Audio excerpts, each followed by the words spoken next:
What happened to Darko Miličić? Born on June 20th, 1985 in Serbia, which was then part of Yugoslavia, Darko showed early promise as a basketball prodigy. He began playing basketball at a young age, and by his early teens, he was already recognized for his towering height and impressive skills. Miličić played his first youth basketball in BFC Beličin until NATO bombing of Yugoslavia that lasted from March 24th, 1999 till June 10th, 1999, when he was forced to take a break. Miličić played club basketball with his friend Nemanja Jokic, the older brother of Nikola Jokic. At the age of 14, Miličić started playing basketball with the Serbian team, Hemofarm's junior team. He was later called up from the junior team before declaring for the NBA draft in 2003. The Detroit Pistons chose Darko with the second overall pick in the 2003 NBA draft, and he was picked over future Hall of Famers like Carmelo Anthony, Chris Bosh, and Dwayne Wade. The decision to draft Darko was controversial and fueled by the belief that his potential ceiling was higher than the other prospects.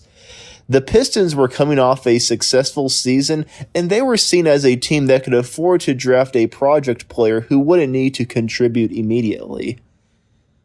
Darko saw limited playing time during his first season with the Pistons, but he did become the youngest player to appear in an NBA Finals game at 18 years and 356 days, and he won an NBA title with them, defeating the LA Lakers in the 2004 Finals. However, his time in Detroit was marred by limited playing time and lack of development. Under head coach Larry Brown, who prioritized veteran players and a defensive-minded approach, Darko found himself on the bench for most of his tenure. After Larry Brown's departure, Flip Saunders was hired as head coach of the Pistons. Even with the coaching change, things didn't get much better for him in Detroit.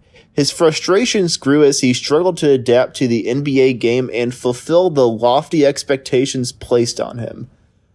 On February 15, 2006, just before the NBA's All-Star break, he was traded alongside Carlos Arroyo to the Orlando Magic for Kelvin Cato and a 2007 first-round pick, which eventually turned into Rodney Stuckey. During a game against the New York Knicks, he played 32 minutes and finished with 13 points and 7 rebounds. On July 12, 2007, the first day of free agency, he was signed by the Memphis Grizzlies for a 3-year, $21 million contract. During a game against the Houston Rockets in early December 2008, he intentionally ripped his jersey in frustration, and the jersey was later autographed by him and sold at an auction. On June 25, 2009, he was traded to the New York Knicks for Quentin Richardson and cash considerations. On February 17, 2010, he was traded to the Minnesota Timberwolves along with cash considerations for Brian Cardinal. Miličić had his best games on November 19th when he scored 23 points, 6 rebounds, and 6 blocks against the LA Lakers, and on December 14th, 2010, when he had a career-high 25 points and 11 rebounds against the Golden State Warriors. He began the 2011-2012 season as the Timberwolves starting center. On January 20th, 2012, he scored a season-high 22 points and 7 rebounds against the LA Clippers. However, he would see his playing time diminish as the season went on. Consistency remained elusive, and Miličić's frustration with the game grew. On July 12, 2012, Miličić was waived by the Timberwolves under the league's amnesty clause. In September 2012, he signed with the Boston Celtics. Just a couple months later in November, the Celtics released Miličić at his request so he could attend to personal matters. In June 2013, Miličić announced that he had retired from the NBA. He retired with career averages of 6 points and 4 rebounds per game. In September 2014, it was revealed that Miličić had retired from professional basketball in order to pursue a kickboxing career. Miličić had a brief stint in kickboxing during 2014. On December 18th of the same year, he had his official debut in kickboxing under the WAKO rules in his hometown Novi Sad. He lost that fight in the second round from a TKO.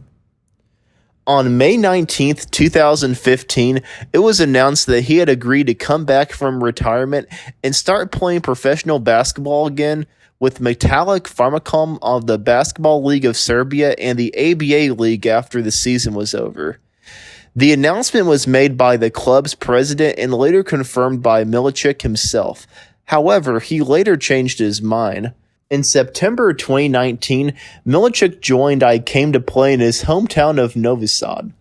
He debuted with the team on October 6 in a 78-50 victory against KK Futog, scoring 2 points and handing out several assists before leaving the game with a minor shoulder injury.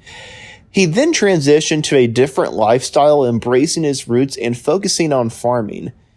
Miličić returned to Serbia, where he began cultivating apples and managing his agricultural business. This shift represented a stark contrast to his life in the spotlight as a professional athlete. He is often cited as one of the biggest busts in NBA history, and he was a cautionary tale about the pressures and unpredictability of professional sports. However, his post-basketball life offers a narrative of redemption and personal growth. Away from the expectations of the NBA, he found fulfillment in a quieter, more grounded existence. Going back to the basketball side of things, his NBA legacy is complex.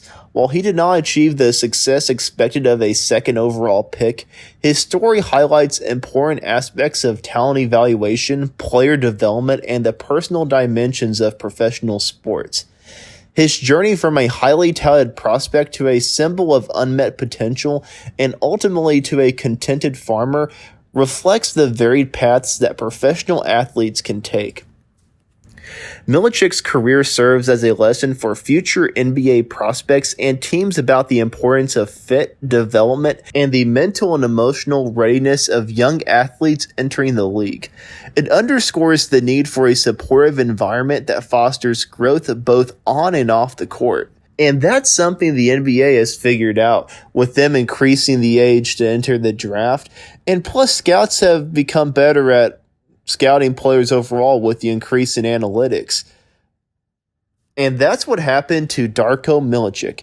Thanks for watching. Like and subscribe if you haven't already. Give me some facts about Darko that I failed to mention, and let me know why you think he didn't pan out in the NBA. Who should I do a video on next? Also comment that down below. Thanks again for watching. I'll see you in the next video.